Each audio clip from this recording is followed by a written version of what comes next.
Hello दोस्तों, मैं रजनी बुद्ध आपका स्वागत करती हूँ आपके अपने YouTube channel study point 123 by Rajni ma'am पर। तो देखिए दोस्तों, हमने कक्षा 10वीं के पहले पार्ट के कुछ क्वेश्चन आंसर को कर लिया था।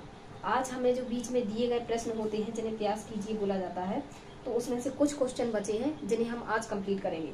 जिसमें पहला क्वेश्चन है कि जब लोहे की कील को कॉपर सल्फेट के विलयन में डुबोया जाता है तो विलयन का रंग क्यों बदल जाता है। तो मैं चाहूंगी कि इसका आंसर बोल दिया जाए तो आप अपनी फेयर कॉपी पे नोट कर लेंगे। तो इसका क्वेश्चन है कि जब लोहे की कील को कॉपर सल्फेट के नीले घोल में डुबोया जाता है तो लोहा जो है कॉपर सल्फेट के घोल से कॉपर को विस्थापित करके फेरस सल्फेट का हरा विलयन बनाता है। इस कारण से उसका रंग बदल जाता है। तो देखिए इसकी रिएक्शन हम देखते हैं। उसने कहा है कि कॉपर सल्फेट का जो विलयन है, क्या बोला गया है क्वेश्चन में हमसे कि जब लोहे की कील को कॉपर सल्फेट के विलयन में, तो लोहे की कील मतलब हमारे पास क्या होगा, आयरन होगा। और किस में डुबो रहा है, लोहे की कील को कॉपर सल्फेट मतलब CuSO4 में डुबोया जाता है। तो क्या होता है, इसका रंग क्यों बदल जाता है। तो जब कॉपर सल्फेट को, आयरन की कील को कॉपर सल्फेट में डुबाया जाएगा तो क्या बन जाएगा, आयरन सल्फेट। क्या बन जाएगा, आयरन सल्फेट। तो आयरन सल्फेट बन जाएगा प्लस कॉपर आपका अलग हो जाएगा। तो ये जो हमारा कॉपर सल्फेट का जो विलयन होता है ये कैसा होता है, नीला विलयन। इसलिए इसको नीला थोथा भी कहा जाता है। ये क्या होता है, नीला विलयन, नीला विलयन। और जब इसको लोहे की कील को कॉपर सल्फेट के विलयन में डुबोया जाता है तो ये कैसा हो जाता है, हरे कलर का। ये इसका जो आयरन सल्फेट के साथ बनता है तो ये कैसा होता है, हरा विलयन। कैसा विलयन होता है, हरा विलयन। तो इसका रंग क्यों बदल जाता है, तो आयरन सल्फेट की वजह से इसका कलर बदल जाता है। तो आशा करूंगी आपने इसका क्वेश्चन नंबर पहला लिख लिया होगा। अब हम बात करेंगे क्वेश्चन नंबर दूसरे की। ये हो गया हमारा क्वेश्चन नंबर पहला। अब हम बात करेंगे इसके क्वेश्चन नंबर दूसरे की। क्वेश्चन नंबर 2 में लिखा है कि क्रियाकलाप 1.10 से भिन्न द्विविस्थापन अभिक्रिया का एक उदाहरण लिखिए। तो देखिए हमें इसमें क्या करना है, एक डबल डिस्प्लेसमेंट रिएक्शन का एग्जांपल लिखना है। तो देखिए डबल डिस्प्लेसमेंट रिएक्शन हमारी क्या है, हम उसको समझने का प्रयास करते हैं। हमने यहाँ पे लिया है सोडियम सल्फेट। क्या लिया है, sodium sulphate plus sodium sulphate के साथ हम लेंगे बेरियम क्लोराइड। क्या लेंगे, बेरियम क्लोराइड। जब हम इसके आगे बनाएंगे तो ये क्या हो जाएगा, बेरियम सल्फेट। क्या बनेगा, barium sulphate plus barium sulphate बन जाएगा और हमारा सोडियम क्लोराइड अलग हो जाएगा। अब हम इस समीकरण को बैलेंस कर लेंगे। तो यहाँ पे 2 Na है और यहाँ पे 2 Cl है, इसलिए यहाँ पे 2 लगा देंगे तो ये रिएक्शन हमारी बैलेंस हो जाएगी। आप देखेंगे कि यहाँ जो सल्फेट है वो हमारा सोडियम के साथ था, यहाँ सल्फेट हमारा बेरियम के साथ हो गया है। यहाँ बेरियम जो है वो क्लोरीन के साथ था, यहाँ बेरियम सोडियम के साथ हो गया है। मतलब दोनों ही एलिमेंट आपस में अदल बदल हो गए हैं। तो ऐसी रिएक्शन को हम क्या कहेंगे, डबल डिस्प्लेसमेंट रिएक्शन या द्विविस्थापन अभिक्रिया। अब हम पढ़ेंगे इसमें तीसरा क्वेश्चन कि हमें तीसरे क्वेश्चन में क्या बोला गया है। तो निम्न अभिक्रियाओं में उपचयित तथा अपचयित पदार्थों की पहचान कीजिए। तो इसमें से हमें ये बताना है कि इसमें कौन सा पदार्थ उपचयित हो रहा है और कौन सा पदार्थ अपचयित हो रहा है। तो हम इसमें बात करेंगे एग्जाम्पल नंबर 3। एग्जाम्पल नंबर 3 में पहला लिखा है, इसमें लिखा है 4 सोडियम प्लस ऑक्सीजन, तीर का निशान लगा करके लिखा है 2 सोडियम ऑक्साइड। क्या लिखा है, सोडियम ऑक्साइड। तो आप यहाँ पे देखिए कि सोडियम यहाँ अलग था, यहाँ पे हम इसके साथ में सोडियम ऑक्साइड ऑक्सीजन जुड़ गया है। तो यहाँ पे ये कौन सी अभिक्रिया हुई है, उपचयन। कौन सी अभिक्रिया हुई है, उपचयन। अब हम इसका दूसरा वाला देख ले रहे हैं। इसमें हमसे यही पूछा गया है कि किसमें उपचयित अभिक्रिया हुई है और कौन में अपचयन अभिक्रिया हुई है। तो ये हमारा पहला वाला था। इसके दूसरे वाले में देखते हैं, हमारे पास लिखा है कॉपर ऑक्साइड। क्या लिखा है, copper oxide plus hydrogen, copper oxide और हाइड्रोजन। तो इससे रिएक्शन करके क्या हुआ है, कॉपर हमारा अलग हो गया है और H2O बन गया है। तो यहाँ देखिए कॉपर के साथ ऑक्सीजन था लेकिन यहाँ नहीं है, मतलब इससे ऑक्सीजन हट गया। तो यहाँ पे कॉपर के साथ क्या हुआ है, अपचयन। क्या हुआ है, अपचयन। इस प्रकार से मैं आशा करूंगी कि आपने उपचयन और अपचयन अभिक्रिया को अच्छे से देख लिया होगा। अब हम इसमें पढ़ेंगे इसके एक्सरसाइज के क्वेश्चन। देखते हैं कि हमसे एक्सरसाइज के क्वेश्चन में क्या पूछा गया है। अब हम बात करेंगे इसमें अभ्यास के प्रश्नों के ऊपर कि हमें अभ्यास में कौन कौन से क्वेश्चन को सॉल्व करने की जरूरत है। तो इसमें कुछ रिएक्शन दी गई हैं जिन्हें हमें बैलेंस करना है। तो इसमें अब हम बात करेंगे अभ्यास की। अभ्यास का क्वेश्चन नंबर पहला है, इसमें लिखा है कि क्या लिखा है, इसमें लिखा है हमारा लेड प्लस कार्बन। क्या लिखा है, आयरन और लेड ऑक्साइड यानी Pb, हम लिखेंगे PbO, आयरन ऑक्साइड यानी लेड ऑक्साइड प्लस साथ में क्या लिखना है कार्बन, और इससे बना क्या है, इससे हमारा Pb अलग हो गया है और कार्बन डाइऑक्साइड बन गया है। तो इसमें हमसे पूछा गया है कि नीचे दी गई अभिक्रिया के संबंध में कौन सा कथन असत्य है। तो इसमें पूछ रहा है कि सीसा अपचयित हो रहा है। सीसा का क्या हो रहा है, अपचयन हो रहा है। सीसा का अपचयन हो रहा है, तो एक तो ये बात सही है। दूसरा कह रहा है कि इसमें कार्बन डाइऑक्साइड उपचयित हो रहा है। तो कार्बन डाई जो ऑक्साइड है वो कैसा हो रहा है, उपचयित हो रहा है। तो इसमें क्या है, ए और बी दोनों सही है, इसका पहला वाला ऑप्शन सही हो जाएगा। तो ये पहले वाले का पहला सही हो गया, यानी पहले वाले का पहला नंबर का सही है। अब हम बात करेंगे दूसरे वाले में। दूसरे वाले में लिखा है आयरन ऑक्साइड, क्या लिखा है, iron oxide plus iron oxide के साथ हमें लेना है एल्युमिनियम, 2 एल्युमिनियम दिया गया है, तीर का निशान लगाएंगे और ये हो जाएगा हमारा एल्युमिनियम ऑक्साइड। क्या हो जाएगा, एल्युमिनियम ऑक्साइड, और 2 आयरन हमारा अलग हो जाएगा। अब हमें इसमें ये कहा गया है कि ऊपर दी गई अभिक्रिया किस प्रकार की अभिक्रिया है। तो आप यहाँ पे देखिए, ये पहले आयरन के साथ ऑक्सीजन था, यहाँ पे ऑक्सीजन जुड़ के किसके साथ जुड़ गया है, एल्युमिनियम के साथ। यहाँ एल्युमिनियम अलग था, यहाँ आयरन अलग हो गया है। तो ऐसी अभिक्रिया को हम कौन सी अभिक्रिया कहेंगे, विस्थापन अभिक्रिया कहेंगे, यानी डिस्प्लेसमेंट रिएक्शन, विस्थापन अभिक्रिया। ये कौन सी अभिक्रिया हो जाएगी, विस्थापन अभिक्रिया हो जाएगी। अब हम देखेंगे कि इसका क्वेश्चन नंबर तीसरा, यानी पहले का क्वेश्चन नंबर तीसरे में हमसे क्या पूछा गया है, हम उसकी बातचीत करेंगे। क्वेश्चन नंबर तीसरे में हमसे कहा गया है कि लोहा चूर्ण पर तनु हाइड्रोक्लोरिक अम्ल डालने से क्या होता है, इसका सही उत्तर पर निशान लगाइए। तो लोहे का चूर्ण लेना है, मतलब क्या, हमको Fe लेना है और इसमें डालना है HCl, हाइड्रोक्लोरिक अम्ल डालना है। तो जब हम लोहे का चूर्ण लेंगे और उसके ऊपर तनु हाइड्रोक्लोरिक अम्ल डालेंगे, तो देखिए उसमें हम क्या कर पाएंगे और क्या आगे होता है उसको समझने का हम प्रयास करेंगे। तो देखिए इसमें क्या दिया गया है कि जब, क्या पूछ रहा है हमसे, कि जब लोहे के चूर्ण पर तनु हाइड्रोक्लोरिक अम्ल डालते हैं तो इसमें होता क्या है, तो इसमें होता है हाइड्रोजन गैस और आयरन क्लोराइड बनता है। तो इसमें क्या हो जाएगा, ये जो हमारा आयरन है ये Cl के साथ जुड़ जाएगा, यानी FeCl2 बना लेगा प्लस, और साथ में हमारा हाइड्रोजन गैस अलग हो जाएगी। इसको हम बैलेंस करेंगे तो यहाँ पे अगर हम 2 लगा देंगे तो यहाँ पे हमारे हाइड्रोजन 2 हो जाएंगे, यहाँ पे भी हाइड्रोजन 2 हो जाएंगे, यहाँ पे हमारा Cl2 है, यहाँ पे भी Cl2 है। तो इसमें पूछ रहा है कि इसमें क्या हो रहा है। तो इसमें देखिए ऑप्शन में हमें दिया गया है, हमें इसमें ऑप्शन में क्या दिया गया है कि हाइड्रोजन गैस, तो ये क्या है हमारी, ये हमारी हाइड्रोजन गैस बन रही है और ये हमारा आयरन क्लोराइड बन रहा है, यानी इसका भी हमारा ऑप्शन नंबर ए सही हो जाएगा और इसका हो जाएगा हमारा ऑप्शन नंबर डी की विस्थापन अभिक्रिया सही है। इस प्रकार से हमने इसके क्वेश्चन नंबर 1, 2 और 3 तक कंप्लीट कर लिया था। अब हमें पढ़ना है, ये क्वेश्चन नंबर पहला था हमारा, ये क्वेश्चन नंबर दूसरा था, ये क्वेश्चन नंबर तीसरा था। अब हम बात करेंगे क्वेश्चन नंबर 4 की और देखते हैं कि हमें क्वेश्चन नंबर 4 में क्या दिया गया है। अब हम बात करेंगे क्वेश्चन नंबर 4 की। तो अब हम बात करेंगे क्वेश्चन नंबर 4 की। तो क्वेश्चन नंबर 4 में लिखा है कि संतुलित समीकरण क्या है और संतुलित समीकरण को संतुलित करना क्यों आवश्यक है। तो इसमें पूछ रहा है कि रासायनिक समीकरण या संतुलित रासायनिक समीकरण क्या है। तो इसकी परिभाषा मैं बोल देती हूँ, तो मैं आशा करूंगी कि आप इसे नोट कर लेंगे। तो देखिए इसमें लिखा है कि रासायनिक समीकरण क्या है और इसे संतुलित करने की क्यों आवश्यकता है। तो इसमें लिखा है कि किसी रासायनिक अभिक्रिया को समीकरण के रूप में, किसको, किसी रासायनिक अभिक्रिया को समीकरण के रूप में या अभिकारक एवं उत्पाद के प्रतीकों में लिखना ही क्या कहलाता है, हमारा रासायनिक समीकरण कहलाता है। और इसको संतुलित करना क्यों आवश्यक है, क्योंकि हमारे एंटोनी लेवोजियर साहब ने कहा है कि अभिकारक का द्रव्यमान और उत्पाद का द्रव्यमान दोनों स्थितियों में बराबर होना चाहिए, अन्यथा हमारी रिएक्शन गलत मानी जाएगी। तो इस प्रकार की रिएक्शन को इसलिए हमें बैलेंस करना जरूरी होता है।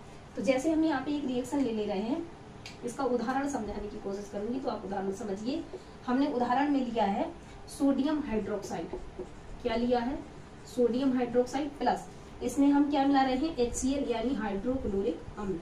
जब हम सोडियम हाइड्रोक्साइड की हाइड्रोक्लोरिक अम्ल से रिएक्शन कराएंगे तो हमारा क्या हो जाएगा, सोडियम क्लोराइड, क्या बनेगा, सोडियम क्लोराइड प्लस प्लस क्या हो जाएगा, हमारा प्लस हो जाएगा H2O, क्या बन जाएगा, H2O। अब यहाँ पे हम देखेंगे तो ये हमारा सोडियम क्लोराइड हो गया, तो हमें ये देखना है कि हमारा क्या दोनों साइड हमारी रिएक्शन बराबर हो रही है। तो देखिए यहाँ पे सोडियम एक बार है, यहाँ पे भी सोडियम एक बार है, यहाँ पे Cl एक बार, यहाँ पे भी Cl एक बार, और ये वाला हाइड्रोजन और ये वाला हाइड्रोजन और O, ये दोनों और A मिलके इनने क्या बना लिया है, पानी। तो इस प्रकार से हमारा समीकरण बैलेंस है। अब हम बात करेंगे अगले क्वेश्चन की। तो अगले क्वेश्चन में हमसे बोला गया है, ये अभी जो हमने पढ़ा है, ये हमने क्वेश्चन नंबर 4 पढ़ लिया है। अब हमें पढ़ना है क्वेश्चन नंबर 5। अब हम बात करेंगे कि क्वेश्चन नंबर 5 में हमसे क्या पूछा गया है। तो हम देखेंगे कि क्वेश्चन नंबर 5 में हमसे बोला गया है, इसमें क्या लिखा है। तो क्वेश्चन नंबर 5 में लिखा है कि नाइट्रोजन हाइड्रोजन गैस से संयोग करके अमोनिया बनाता है। तो यहाँ क्वेश्चन नंबर 5 की पहले में लिखा है कि नाइट्रोजन, या तो देखिए हम इसको नाइट्रोजन को सिंगल तो लिखेंगे नहीं, हम क्या करेंगे, नाइट्रोजन को सिंगल तो लिखेंगे नहीं, नाइट्रोजन को हम नाइट्रोजन गैस के रूप में लिखेंगे। तो नाइट्रोजन गैस, हाइड्रोजन को भी हमेशा डबल अणु में लिखना है क्योंकि ये भी गैस है। ये दोनों संयोग करके क्या बना रहे हैं, अमोनिया। अमोनिया का फॉर्मूला क्या होता है, NH3। तो ये हमारा फॉर्मूला बन गया। अब हमें इस समीकरण को क्या करना है, बैलेंस कर लेना है। तो यहाँ पे नाइट्रोजन एक बार है, जबकि यहाँ पे नाइट्रोजन 2 बार है।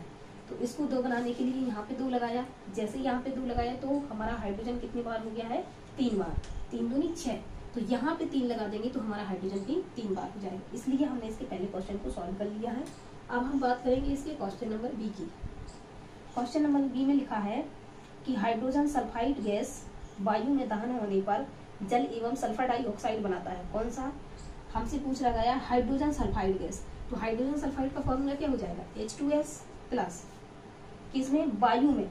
किसमें चल रहा है ये, वायु में, मतलब है कि यहाँ ऑक्सीजन की उपस्थिति हो गई। और क्या बना रहा है, तो जल और सल्फर डाइऑक्साइड बना रहा है। क्या बना रहा है, जल और सल्फर डाइऑक्साइड बना रहा है। तो देखिए हमने H2 बना दिया, यानी ये हमारा जल हो गया, और सल्फर डाइऑक्साइड प्लस SO2, ये हमें ऐसा भाषा के रूप में बोला गया था। तो ये हमारा समीकरण हो गया है। अब हमें इसको क्या करना है, बैलेंस करना है। यहाँ पे हाइड्रोजन 2 बार है, यहाँ पे भी हाइड्रोजन 2 बार है, यहाँ पे सल्फर 1 बार है, यहाँ पे भी सल्फर 1 बार है, यहाँ पे ऑक्सीजन, कितनी बार दिख रहा है, 2 और 1 3 बार, लेकिन यहाँ पे ऑक्सीजन 3 बार नहीं है। तो इसको बैलेंस करने के लिए हम क्या करें, देखिए अगर हम यहाँ पे 2 लगा दें तो हाइड्रोजन हमारा 4 हो जाएगा। तो यहाँ पर भी 2 लगा दें तो यहाँ पर भी हाइड्रोजन हमारा 4 हो गया। हमारा सल्फर यहाँ पे 2 हो गया, और यहाँ पे हमारा सल्फर अब 2 हो गया। अब यहाँ पे ऑक्सीजन काउंट करें कि कितने हैं, यहाँ पे ऑक्सीजन अभी भी 2 है, और यहाँ साइड, इस साइड ऑक्सीजन कितने हो गए, तो 2 दूनी 4 और 2 6, यानी यहाँ पे 3 लगा दें तो हमारे ऑक्सीजन कैसे हो जाएंगे, बैलेंस हो जाएंगे। इस प्रकार से क्वेश्चन नंबर 5 का भी हमने कंप्लीट कर लिया है। अब हमें बात करनी है क्वेश्चन नंबर 5 की, सी नंबर के क्वेश्चन की। सी नंबर के क्वेश्चन में हमसे क्या बोला गया है, इसमें बोला गया है कि एल्यूमिनियम सल्फेट, क्या लेना है हमें, एल्यूमिनियम सल्फेट। तो देखिए एल्यूमिनियम सल्फेट का फॉर्मूला क्या बनेगा, Al2SO4 का होल थ्राइस, ये हमारा एल्यूमिनियम सल्फेट का फॉर्मूला हो जाएगा। प्लस एल्यूमिनियम सल्फेट के साथ अभिक्रिया करके बेरियम क्लोराइड, और एल्यूमिनियम सल्फेट के साथ हमें क्या लेना है, बेरियम क्लोराइड। तो बेरियम क्लोराइड का फॉर्मूला क्या हो जाएगा, BaCl2। इससे बनेगा क्या हमारा, तो एल्यूमिनियम सल्फेट के साथ अभिक्रिया करके बेरियम क्लोराइड अमोनियम क्लोराइड बनाता है। क्या बनाता है, अमोनियम क्लोराइड। क्या बनाएगा ये बनाएगा हमारे पास अमोनियम क्लोराइड। तो हम इसके सी में देखेंगे कि अमोनियम क्लोराइड का फॉर्मूला क्या कह रहा है, अमोनियम क्लोराइड एवं बेरियम सल्फेट का अवच्छेद प्राप्त होता है। अमोनियम क्लोराइड और बेरियम सल्फेट क्या बना रहा है, बेरियम सल्फेट हो गया, प्लस और क्या बना रहा है साथ में, बेरियम क्लोराइड हो गया, और क्या बना रहा है, एल्यूमिनियम क्लोराइड। तो एल्यूमिनियम क्लोराइड का फॉर्मूला हो जाएगा AlCl3। अब इस प्रकार से हमारी रिएक्शन हो गई है, इसको हमें क्या करना है, बैलेंस करना है। तो यहाँ पे हमारा Al2 2 बार है, यहाँ पर भी हम 2 लगा दें तो हमारा Al2 2 बार हो जाएगा। यहाँ पे हमारा SO4 3 बार है, कितनी बार है, 3 बार। तो यहाँ पे हम 3 बार लगा दें तो SO4 हमारा कितनी बार हो गया है, 3 बार। यहाँ पे Ba 3 बार है तो Ba के आगे हमने 3 लगा दिया। अब हम देखें क्या हमारा समीकरण बैलेंस हुआ कि नहीं। यहाँ पे हमारा जो SO4 है, क्या है, SO4 वो 3 बार है, तो यहाँ 3 लगा देने से भी SO4 3 बार हो गया है। यार को थोड़ी मना कर दो, यहाँ पे देखेंगे कि हमारा SO4 कितनी बार है, 3 बार। तो यहाँ पे हमारा SO4 कितनी बार हो गया है, 3 बार। यहाँ पे एल्युमिनियम 2 बार है तो यहाँ पे भी एल्युमिनियम 2 बार हो गया है। यहाँ पे Cl2 हमारा 6 बार है और यहाँ पे भी Cl2 6 बार है। यहाँ पे बेरियम 2 बार है, यहाँ पे भी हमारा बेरियम कितनी बार है, 2 बार है। तो इस प्रकार से क्वेश्चन नंबर 5 के तीसरे वाले क्वेश्चन को हमने कंप्लीट कर लिया है। अब हम देखेंगे क्वेश्चन नंबर 5 का डी नंबर का क्वेश्चन कि डी नंबर के क्वेश्चन में हमसे क्या बोला गया। इसमें लिखा है पोटेशियम धातु जल के साथ अभिक्रिया करके पोटेशियम हाइड्रोक्साइड एवं हाइड्रोजन गैस बनाती है। तो हमें यहाँ पे क्या लेना है, पोटेशियम धातु। देखिए पोटेशियम का सिंबल क्या हो जाएगा, तो हमने पोटेशियम ले लिया। इसमें पूछ रहा है कि पोटेशियम धातु जल के साथ अभिक्रिया करके, मतलब हमें इसमें H2O लेना पड़ेगा। तो हमने H2O ले लिया, यानी पोटेशियम धातु जल के साथ अभिक्रिया करके पोटेशियम हाइड्रोक्साइड बनाती है, तो यानी KOH।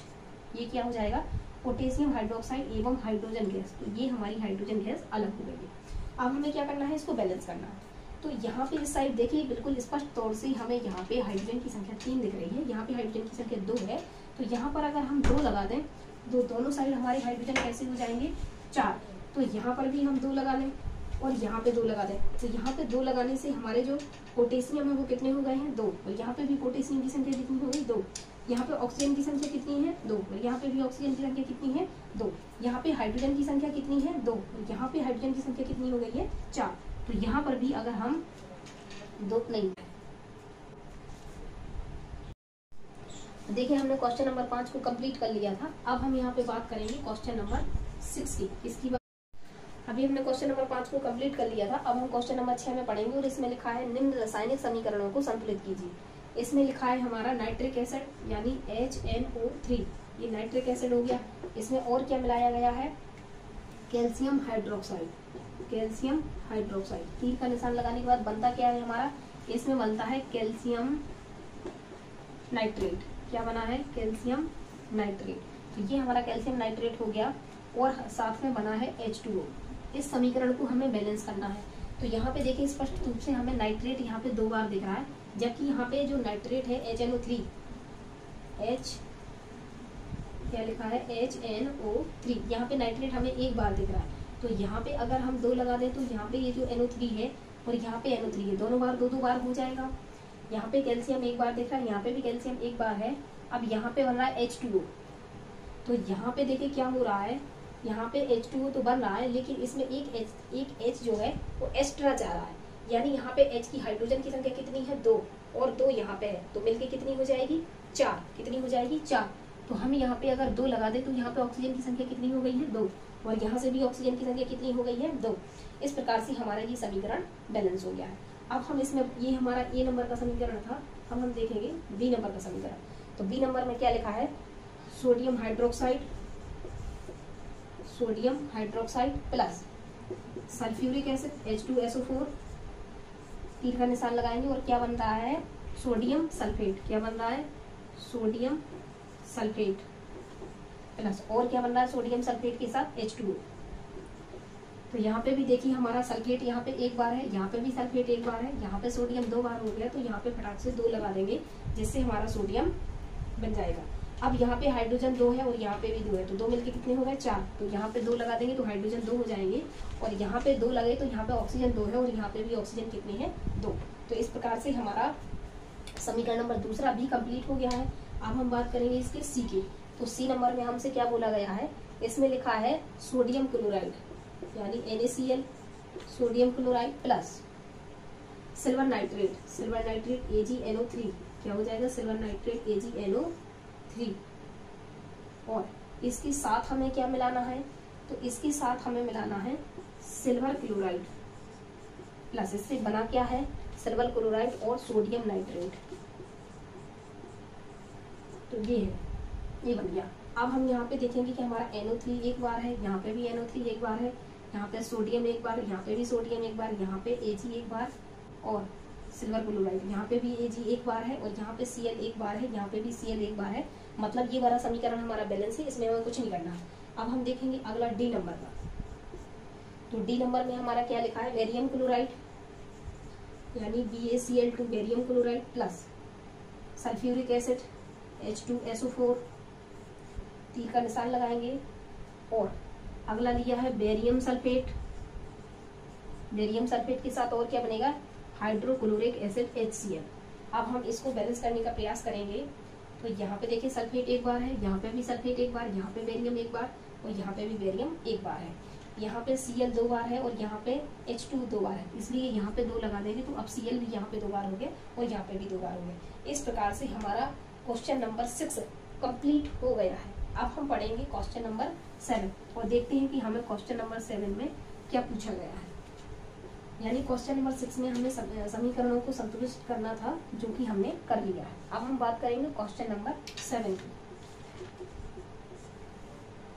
क्वेश्चन नंबर 7 में लिखा है कि निम्न अभिक्रियाओं के लिए संतुलित रासायनिक समीकरण लिखिए। तो इसमें लिखा है कैल्शियम हाइड्रोक्साइड। तो क्वेश्चन नंबर 7 का जो पहला है इसमें लिखा है कैल्शियम हाइड्रोक्साइड। कैल्शियम हाइड्रोक्साइड, इसके साथ कैल्शियम हाइड्रोक्साइड के साथ क्या मिलाना है, प्लस कार्बन डाइऑक्साइड, यानी कार्बन डाइऑक्साइड हो गया प्लस। इसमें आगे देखना है कि इसमें बनता क्या है, इसमें वो बनता है जिंक नाइट्रेट। क्या बनता है, ZnNO3। क्या बन जाएगा, ZnNO3। इससे हमारा क्या बन जाएगा, जिंक नाइट्रेट। ये हो गया हमारा। तो कैल्शियम हाइड्रोक्साइड ले लिया, इससे हमने बना लिया है क्या, सॉरी जिंक नाइट्रेट नहीं लिखा है, इसमें लिखा है कैल्शियम कार्बोनेट। क्या बना है इससे, कैल्शियम कार्बोनेट प्लस, और क्या बन रहा है, प्लस जल बन रहा है H2O। तो इसमें पूछ रहा है कि अभिक्रियाओं के लिए संतुलित समीकरण लिखिए। तो इसके लिए हमें संतुलित समीकरण लिखना है, यानी कैल्शियम हाइड्रोक्साइड और कार्बन डाइऑक्साइड को मिला दो तो कैल्शियम कार्बोनेट प्लस H2O बनता है। इस समीकरण को हम बैलेंस करेंगे तो यहाँ पे देखिए CO3, यहाँ पे कैल्शियम एक बार है, यहाँ पे भी कैल्शियम एक बार है, यहाँ पे कार्बन एक बार है, यहाँ पे भी कार्बन एक बार है, यहाँ पे हाइड्रोजन 2 बार है, यहाँ पे भी हाइड्रोजन 2 बार है। यहाँ पे ऑक्सीजन कितना हो गया, यहाँ पे ऑक्सीजन 2 और 2 4 और 3 और 1 मिलकर कितना हो गया 4। इस प्रकार से हमारा ये समीकरण कैसा हो गया है, बैलेंस हो गया है। इसमें लिखने मत से ही ये बैलेंस है। क्वेश्चन नंबर 7 का दूसरे में क्या बोल रहा है, जिंक और सिल्वर नाइट्रेट। इसमें क्या लिखना है, zinc plus silver nitrate AgNO3। तो हमने जिंक और सिल्वर नाइट्रेट ले लिया है। तो सिल्वर नाइट्रेट और ये बनाएंगे क्या, ये बना रहे हैं जिंक नाइट्रेट ZnNO3 ZnNO3। क्या बना रहे हैं, जिंक नाइट्रेट। क्या बना रहे हैं, जिंक नाइट्रेट। Zn का चार्ज 2 होने के कारण यहाँ पे 2 आ जाएगा प्लस, साथ में यहाँ पे क्या बनाना है, साथ में यहाँ पे Ag हमारा अलग हो जाएगा। इसको हम बैलेंस करते हैं तो यहाँ पे NO3 कितनी बार है, 1 बार, यहाँ पे 2 बार, तो यहाँ पे 2 लगा दो। यहाँ पे Zn एक है, यहाँ पे भी Zn एक है, लेकिन यहाँ पे 2 लगाने से Ag 2 हो गया है, इसलिए यहाँ पर भी 2 लगा दो। तो इसका दूसरा समीकरण भी कैसा हो जाएगा, बैलेंस हो जाएगा। अब क्वेश्चन नंबर 7 का हमें C वाला देखना है। तो C वाले में क्या लिखा है, C वाले में लिखा है कि एल्यूमिनियम, सबसे पहले हमें एल्यूमिनियम लेना है तो ले लिया प्लस। एल्यूमिनियम के साथ क्या लेना है हमें, कॉपर क्लोराइड, यानी CuCl2। ये हमने कॉपर क्लोराइड ले लिया। इससे हमें बनाना क्या है, कॉपर क्लोराइड, इससे हमें बनाना है एल्यूमिनियम क्लोराइड। एल्यूमिनियम क्लोराइड हो जाएगा AlCl3 प्लस, और क्या बनेगा, एल्यूमिनियम क्लोराइड के साथ बनेगा कॉपर। क्या बनेगा, कॉपर। इसको हम बैलेंस कर लेते हैं तो यहाँ पे Cl3 हमारे यहाँ पे 3 बार है और यहाँ पे 2 बार है। यहाँ पे हम क्या करें, 3 लिख दें। अगर हम यहाँ पे 3 लिख दें तो ये कितनी बार हो जाएगा, 6 बार। और यहाँ पे 2 लिख दें तो यहाँ पे भी Cl कितनी बार हो गया, 6 बार। यहाँ पे 2 लगाया तो यहाँ पे भी 2 लगाना, तो एल्यूमिनियम 2 बार हो गया। यहाँ पे 3 लगाने से कॉपर यहाँ पे कितनी बार है, 3 बार, और यहाँ पे 3 लगा दे तो ये भी कॉपर हमारा कितनी बार हो जाएगा, 3 बार। इस प्रकार से क्वेश्चन नंबर 7 का C हमने कंप्लीट कर लिया। क्वेश्चन नंबर 7 का अब हम बात करेंगे D की। तो क्वेश्चन नंबर 7 की D में क्या लिखा है, बेरियम क्लोराइड।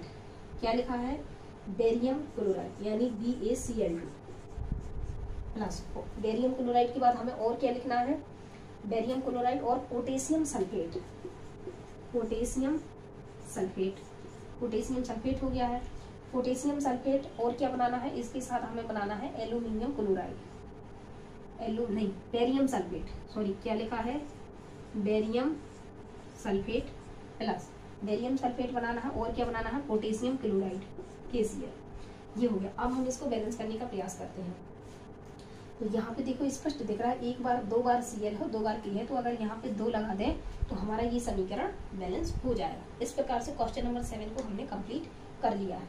क्या कर लिया है, क्वेश्चन नंबर 7 को हमने कंप्लीट कर लिया है। अब हमें बात करेंगे क्वेश्चन नंबर 8 की।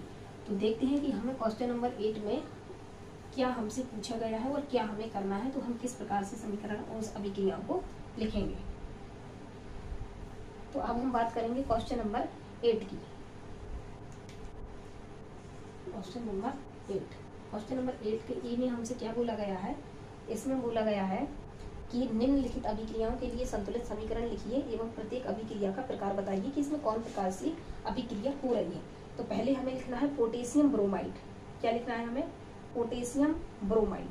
तो देखिए पोटेशियम ब्रोमाइड का फॉर्मूला क्या हो जाएगा, KBr, potassium bromide plus potassium bromide के साथ हमें और क्या लेना है, बेरियम आयोडाइड। क्या लेना है? Barium iodide. टी का जब हम निशान लगाएंगे तो ये हमारा बेरियम आयोडाइड हो गया। अब बेरियम आयोडाइड ले लिया, और क्या लेना है हमें, क्वेश्चन नंबर 8 पढ़ेंगे तो हमने ले लिया पोटेशियम ब्रोमाइड, बेरियम आयोडाइड और पोटेशियम आयोडाइड। इससे बनाना क्या है हमें, पोटेशियम आयोडाइड, पोटेशियम आयोडाइड और पोटेशियम आयोडाइड बनेगा। और क्या बनेगा, पोटेशियम आयोडाइड और बेरियम ब्रोमाइड। क्या बनाना है, बेरियम ब्रोमाइड। बेरियम ब्रोमाइड का फॉर्मूला क्या हो जाएगा, BaI2। इस समीकरण को हम क्या करेंगे, इस समीकरण को हम संतुलित करने का प्रयास करेंगे। देखेंगे कि इसमें कौन सा संतुलन हो रहा है इसमें। तो Br यहाँ पे कितनी बार दिया गया है, Br, तो यहाँ पे देखिए हमने यहाँ पे क्या लिखा है, पोटेशियम ब्रोमाइड। यहाँ पे Ba एक बार है, I2 2 बार है। तो मेरे ख्याल से तो यहाँ सभी कुछ बैलेंस दिख रहा है। क्या दिख रहा है, सभी कुछ यहाँ पे बैलेंस दिख रहा है, यानी potassium bromide plus BaCl2, BaI2 plus KI potassium iodide और बेरियम ब्रोमाइड BaI2। अच्छा यहाँ पे पोटेशियम ब्रोमाइड बन रहा है, सॉरी क्या बन रहा है, पोटेशियम, यहाँ पे बन रहा है बेरियम ब्रोमाइड, बेरियम ब्रोमाइड। तो ये बनेगा बेरियम ब्रोमाइड पे। तो यहाँ पे ब्रोमाइड 2 बार है, तो यहाँ पे भी कितनी बार हो जाएगा, 2 बार। जैसे यहाँ पे 2 लगाया तो यहाँ पे K भी 2 बार हो जाएगा, और यहाँ पे 2 लगाने से अब I भी कितनी बार हो गया है, 2 बार। और हमारा समीकरण कैसा है, बैलेंस हो गया है। अब हम देखेंगे इसमें पूछ रहा है, इसमें पूछा गया है कि संतुलित समीकरण के लिए प्रत्येक अभिक्रिया का प्रकार बताइए, यानी इसमें किस प्रकार की अभिक्रिया हो रही है। तो आप देखेंगे कि यहाँ जो हमारा पोटेशियम था वो यहाँ जाकर के पोटेशियम आयोडाइड के साथ जुड़ गया है, और आयोडाइड बेरियम के साथ था तो ये ब्रोमाइड के साथ जुड़ गया है। तो इस प्रकार की अभिक्रिया को हम कहेंगे द्विविस्थापन अभिक्रिया। क्या कहेंगे, द्विविस्थापन अभिक्रिया। कौन सी अभिक्रिया होगी ये, द्विविस्थापन अभिक्रिया। अब हम देखेंगे इसके बी नंबर में। तो देखिए बी नंबर में हमसे क्या बोला गया है, इसमें हमसे बोला गया है जिंक कार्बोनेट। क्या बोला गया है, zinc carbonate, ZNO3, ZCO3 carbonate हो गया। जिंक कार्बोनेट के साथ हमें क्या मिलाना है, zinc oxide, ZnO, zinc oxide हो गया। प्लस इससे बनाना क्या है, कार्बन डाइऑक्साइड। क्या बनाना है, कार्बन डाइऑक्साइड। इसका दूसरा नंबर है जिंक कार्बोनेट। क्या बनाया हमने, जिंक कार्बोनेट से हमें बनाना था जिंक ऑक्साइड। क्या बनाना था, जिंक ऑक्साइड और कार्बन डाइऑक्साइड। ये हमें समीकरण लिखना था कि जिंक कार्बोनेट से जिंक ऑक्साइड बनाना था और कार्बन डाइऑक्साइड। चलिए इस समीकरण को बैलेंस कर लेते हैं। तो यहाँ पे देखिए कि हमारा कार्बन कितनी बार है, 1 बार, और इस साइड ऑक्सीजन कितनी बार है, 3 बार, और इस साइड भी ऑक्सीजन कितनी बार हो गई, 3 बार। Zn कितनी बार है, 1 बार। तो इसमें आप समझ पा रहे होंगे, तो देखेंगे कि ये पूरा ही समीकरण बैलेंस है, इसमें कुछ करना ही नहीं है। तो यहाँ पे लेकिन हुआ क्या है, यहाँ पे Zn था और यहाँ पे क्या था, तो यहाँ पे एक पदार्थ 2 भागों में टूटा है, एक पदार्थ 2 भागों में टूटा है। तो इस प्रकार की अभिक्रिया को हम कहेंगे वियोजन अभिक्रिया। क्या कहेंगे, वियोजन अभिक्रिया। क्या कहेंगे, वियोजन अभिक्रिया। अब क्वेश्चन नंबर 8 का अब हम देखेंगे सी। तो क्वेश्चन नंबर 8 के सी में हमसे क्या बोला गया है, हमसे बोला गया है हाइड्रोजन। तो जब भी हाइड्रोजन का है तो ये गैस के रूप में होगी, प्लस क्लोरीन का है तो क्लोरीन भी किसके रूप में होगी, गैस के रूप में। और इससे बना क्या है, इससे बना है हाइड्रोजन क्लोराइड। क्या बना है, हाइड्रोजन क्लोराइड यानी HCl। अब यहाँ पे ये दोनों 2 थे तो यहाँ पे 2 HCl बन जाएंगे। अब ये किस प्रकार की अभिक्रिया कहलाएगी, तो देखिए यहाँ पे 2 पदार्थ जुड़ करके एक पदार्थ बन रहा है, 2 पदार्थ जुड़ करके एक पदार्थ बन रहा है। यहाँ पे मतलब कौन सी अभिक्रिया हो रही है, संयोजन अभिक्रिया। कौन सी अभिक्रिया हो रही है, संयोजन अभिक्रिया। क्या हो जाएगी, संयोजन अभिक्रिया। इस प्रकार से क्वेश्चन नंबर 8 का हमने सी नंबर को कंप्लीट कर लिया है। अब हमें क्वेश्चन नंबर 8 का डी नंबर देखना है। देखिए क्वेश्चन नंबर 8 में डी नंबर में क्या लिखा है, मैग्नीशियम यानी Mg+ और क्या लिखा है, मैग्नीशियम के साथ लिखा है हाइड्रोक्लोरिक एसिड यानी HCl प्लस हाइड्रोक्लोरिक एसिड। इसमें बन क्या रहा है, इसमें बन रहा है मैग्नीशियम क्लोराइड। क्या बन रहा है, मैग्नीशियम क्लोराइड का फॉर्मूला ये हो जाएगा, प्लस मैग्नीशियम क्लोराइड बन रहा है और क्या बन रहा है साथ में, मैग्नीशियम क्लोराइड के साथ हाइड्रोजन गैस बन रही है। चलिए अब हम इसको क्या करेंगे, बैलेंस कर लेंगे। तो यहाँ से ध्यान से देखो, यहाँ पे Cl2 2 है और H2 2 है। अगर यहाँ पे 2 लगा दें तो ये दोनों ही हमारा समीकरण इस प्रकार से बैलेंस हो जाएगा। लेकिन ये किस प्रकार की अभिक्रिया हो रही है, तो आप देखेंगे यहाँ पहले मैग्नीशियम अलग था और यहाँ पे HCl संयोग में था। यहाँ पे क्या हुआ है कि हमारा हाइड्रोजन गैस अलग हो गई है और Cl निकल के किसके साथ आ गया है, मैग्नीशियम के साथ। तो इस प्रकार की अभिक्रिया को हम क्या कहेंगे, विस्थापन अभिक्रिया। क्या कहेंगे, विस्थापन अभिक्रिया। ऐसी अभिक्रिया को हम क्या कहेंगे, विस्थापन अभिक्रिया। इस प्रकार से क्वेश्चन नंबर 8 को हमने कंप्लीट कर लिया है। अब हम बात करेंगे क्वेश्चन नंबर 9 की। तो क्वेश्चन नंबर 9 में जो लिखा है ऊष्माक्षेपी अभिक्रिया या ऊष्माशोषी अभिक्रिया, तो ये हमने पिछले वीडियो में पढ़ लिया था और ये बहुत अच्छे तरीके से इसको समझ लिया था। अब हम पढ़ेंगे क्वेश्चन नंबर 10 को।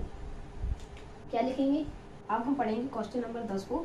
तो क्वेश्चन नंबर 10 में क्या लिखा है कि श्वसन को ऊष्माक्षेपी अभिक्रिया क्यों कहते हैं, वर्णन कीजिए। क्या हमसे कहा गया है कि जो हमारा श्वसन है, तो श्वसन को ऊष्माक्षेपी अभिक्रिया क्यों कहते हैं, इसका हमें वर्णन करना है। यानी यहाँ ये हमें बताना है कि हम श्वसन को ऊष्माक्षेपी अभिक्रिया क्यों कहते हैं। तो आपने देखा होगा कि जब हम श्वसन करते हैं उस समय पे क्या होता है कि हमारे मुंह से अंदर से हीट निकलती है। क्या होती है, हीट निकलती है। तो ये स्वाभाविक सी बात है कि जब श्वसन है जिसमें हीट निकले, तो ऐसी अभिक्रिया को क्या कहते हैं हम, ऐसी अभिक्रिया को हम क्या कहते हैं, ऊष्माक्षेपी अभिक्रिया कहते हैं। तो इसका मैं आंसर बोल देती हूँ, आप इसको नोट कर लीजिए कि श्वसन को ऊष्माक्षेपी अभिक्रिया क्यों कहते हैं, वर्णन कीजिए। तो इसका आंसर लिखिए आप कि श्वसन एवं मंद दहन ऑक्सीकरण की अभिक्रिया है जिसमें कार्बन डाइऑक्साइड और जलवाष्प एटीपी के रूप में ऊष्मा निकलती है, इसलिए इसे ऊष्माक्षेपी अभिक्रिया कहा जाता है। तो इस प्रकार से क्वेश्चन नंबर 10 का हमारा आंसर हो गया है। क्वेश्चन नंबर 11 में क्या लिखा है कि अभिक्रिया को संयोजन अभिक्रिया के विपरीत क्यों कहा जाता है। इसमें पूरा क्वेश्चन नहीं दिख रहा है, तो इसमें क्या, इसका मैं आंसर नहीं दे, इन अभिक्रियाओं के लिए समीकरण लिखिए। तो इसमें क्वेश्चन ही नहीं अच्छे से दिख रहा है। तो आपको अगर बाद में पता चलता है तो आप इसका क्वेश्चन जो है मुझे कमेंट में लिख करके जरूर बताएं और आप बताएं कि तो फिर मैं इसका आंसर आपको लिख के भेजती हूँ। अब हम देखेंगे क्वेश्चन नंबर 11 का जो था वो आंसर वो दिख ही नहीं रहा है कि उसमें क्या पूछ रहा है आपसे। तो अब हम बात करेंगे क्वेश्चन नंबर 12 की। तो इसमें क्वेश्चन नंबर 12 में लिखा है कि उन वियोजन अभिक्रियाओं के एक समीकरण लिखिए जिनमें ऊष्मा, प्रकाश एवं विद्युत के रूप में ऊर्जा प्रदान की जाती है। तो हमें इस प्रकार की अभिक्रिया लिखना है जिसमें क्या हो, ऊष्मा के रूप में, प्रकाश के रूप में और विद्युत के रूप में उनको अभिक्रिया दी जाती है। तो हमें इसमें इसके बारे में बात करनी है। तो हम इसके लिए देखिए एक समीकरण देखते हैं। तो उसमें लिखा है उन वियोजन अभिक्रियाओं के एक समीकरण दीजिए जिनमें ऊष्मा, प्रकाश एवं विद्युत के रूप में ऊर्जा प्रदान की जाती है। तो चलिए अब हम लिखेंगे क्वेश्चन नंबर 12 का आंसर। क्वेश्चन नंबर 12 में हमसे बोला गया है कि हमें पहले ऐसा समीकरण लिखें जिसमें ऊष्मा दी गई हो। तो मान लीजिए सबसे पहले हमने ले लिया है कैल्शियम कार्बोनेट। क्या लिया, कैल्शियम कार्बोनेट। इसको हम क्या दे रहे हैं, ऊष्मा दे रहे हैं। मान लो हमने इसको क्या दिया है, ऊष्मा दिया है। जैसे ही हम इसको ऊष्मा देंगे तो इसमें क्या होगा, कैल्शियम ऑक्साइड हमारा अलग हो जाएगा, कैल्शियम ऑक्साइड अलग हो जाएगा और बचेगा क्या, यहाँ से कैल्शियम ऑक्साइड के अलग हो जाने से कार्बन डाइऑक्साइड बच जाएगा, कार्बन डाइऑक्साइड CO2। इस प्रकार से देखिए हमारा समीकरण भी बैलेंस हो गया। तो ये तो हो गया हमारा ऊष्मा का। दूसरी बार हमसे बोला गया है कि जब हम विद्युत का यूज करें, तो देखिए हमने ले लिया है H2O और यहाँ पे हमने क्या दिया है, विद्युत। क्या दिया है, विद्युत अभिकारक के रूप में। तो जैसे ही हम इसमें विद्युत दोगे तो ये हमारा क्या हो जाएगा, H2 अलग हो जाएगा और हाइड्रोजन गैस अलग हो जाएगी और ऑक्सीजन गैस अलग हो जाएगी। जैसे ये 2-2 की फॉर्म में बनेगा तो यहाँ पे भी हमें क्या लगाना पड़ेगा, 2 लगाना पड़ेगा। जैसे ही 2 लगा देंगे तो यहाँ हाइड्रोजन 4 हो जाएगा। तो इस प्रकार से हमने इसे विद्युत के रूप में दे दिया और यहाँ पे भी हमें क्या लगाना पड़ेगा, 2 लगाना पड़ेगा। और अब अगर हम इसे सूर्य के प्रकाश के रूप में लें तो ये हमारा 1 नंबर हो गया, ये B नंबर हो गया, ये C नंबर। तो C नंबर की बात करेंगे तो अब हम लिखेंगे सिल्वर क्लोराइड। तो सिल्वर क्लोराइड में हम क्या कर रहे हैं, सूर्य का प्रकाश दे रहे हैं, सनलाइट, सूर्य का प्रकाश। तो जब हम इसे सूर्य का प्रकाश दे रहे हैं तो देखिए इसमें जैसे ही हमने इसको सूर्य का प्रकाश देंगे तो हमारा सिल्वर अलग हो जाएगा और क्लोराइड अलग हो जाएगा, यानी सिल्वर अलग हो जाएगा, क्लोराइड हमारा अलग हो जाएगा। तो क्लोरीन हमारी यहाँ पे क्या है, गैस है। जैसे यहाँ पे 2 लगाएंगे तो यहाँ पे 2 लगाना पड़ेगा, यहाँ 2 लगाएंगे तो यहाँ पे भी 2 लगाना पड़ेगा। तो इस प्रकार से हमने क्वेश्चन नंबर 12 को कंप्लीट कर लिया है। अब इसमें अगला क्वेश्चन हमसे पूछा गया है कि विस्थापन एवं द्विविस्थापन अभिक्रिया में क्या अंतर है, इनकी समीकरण को लिखिए, मतलब अभिक्रियाओं के लिए समीकरण लिखिए। तो हमें यहाँ पे ये बताना है कि जो हमारी विस्थापन अभिक्रिया और द्विविस्थापन अभिक्रिया है इनमें क्या अंतर दिया गया है, तो उनको हम समझते हैं। तो देखिए हमसे क्या बोला गया है कि विस्थापन और द्विविस्थापन अभिक्रिया में क्या अंतर है। तो इसका आंसर आप लिखने का प्रयास कीजिए। तो देखिए जो विस्थापन अभिक्रिया है, तो आप मैं इसकी परिभाषा आपको विस्थापन अभिक्रिया की परिभाषा बोल देती हूँ। तो आप लिखिए कि वे अभिक्रियाएं जिनमें एक अभिकर्मक तत्व दूसरे अभिकर्मक यौगिक में से दूसरे तत्व को विस्थापित करके स्वयं उसका स्थान ग्रहण कर लेता है, विस्थापन अभिक्रिया कहलाता है। और दूसरे साइड आप लिखिए द्विविस्थापन अभिक्रिया के साथ कि वे अभिक्रियाएं जिनमें अभिकारकों के बीच आयनों का आदान प्रदान होता है, द्विविस्थापन अभिक्रिया कहलाती है। अब हम इसका एक एक उदाहरण देख लेते हैं कि विस्थापन अभिक्रिया का देखिए क्या उदाहरण है और द्विविस्थापन अभिक्रिया का क्या उदाहरण है। तो इसको हम समझने का प्रयास करते हैं। ये जो हमारी बात होगी ये होगी हमारी क्वेश्चन नंबर 13 की। हम यहाँ पे एग्जाम्पल देख रहे हैं विस्थापन अभिक्रिया, इसका विस्थापन अभिक्रिया का। जब हम इसमें विस्थापन अभिक्रिया का एक उदाहरण लिखेंगे तो देखिए विस्थापन अभिक्रिया में क्या है, हमने यहाँ पे ले लिया है आयरन और कॉपर सल्फेट, तो प्लस रिएक्शन होगी तो क्या बन जाएगा, ये आयरन सल्फेट बन जाएगा और कॉपर हमारा अलग हो जाएगा। यहाँ पे अगर हम समीकरण को बैलेंस कर लें तो ये लगभग हमारा समीकरण बैलेंस है। तो यहाँ से देखिए पहले हमारा आयरन अलग था, बाद में जाकर के ऑक्सीजन के साथ सल्फेट के साथ चिपक गया, यहाँ सल्फेट के साथ कॉपर चिपका था, कॉपर अलग हो गया। तो इस प्रकार की अभिक्रिया को हम क्या कहेंगे, विस्थापन अभिक्रिया। अब हम दूसरा देख रहे हैं द्विविस्थापन अभिक्रिया। क्या देखेंगे, द्विविस्थापन अभिक्रिया। तो द्विविस्थापन अभिक्रिया में देखिए हम कौन सा एग्जाम्पल लेने का प्रयास करेंगे। तो द्विविस्थापन अभिक्रिया के लिए मान लीजिए हमने ले लिया है बेरियम क्लोराइड। क्या ले लिया है, barium chloride plus barium chloride ले लिया और सोडियम सल्फेट, बेरियम क्लोराइड और सोडियम सल्फेट। तो आगे चल के हमारा बनेगा क्या, ये बन जाएगा हमारा barium sulphate plus barium sulphate बन जाएगा और बेरियम सल्फेट बन जाएगा और यहाँ पे ये बन जाएगा हमारा सोडियम क्लोराइड यानी NaCl। अब यहाँ पे सोडियम एक बार है, यहाँ पे Cl 2 बार है, सॉरी यहाँ पे सोडियम सल्फेट है तो 2 बार होगा। तो यहाँ पे अगर हम 2 लगा देते हैं तो ये समीकरण हमारा बैलेंस हो जाएगा। तो ये क्वेश्चन नंबर 13 की हमने एग्जाम्पल लिख लिए है। ये हो जाएगा हमारा डिस्प्लेसमेंट रिएक्शन का एग्जाम्पल, ये हो जाएगा डबल डिस्प्लेसमेंट रिएक्शन का एग्जाम्पल, यानी विस्थापन अभिक्रिया और द्विविस्थापन अभिक्रिया। इस प्रकार से क्वेश्चन नंबर 13 को हमने कंप्लीट कर लिया है। अब हमें देखना है क्वेश्चन नंबर 14। अब हम बात करेंगे कि क्वेश्चन नंबर 14 में हमें क्या दिया गया है।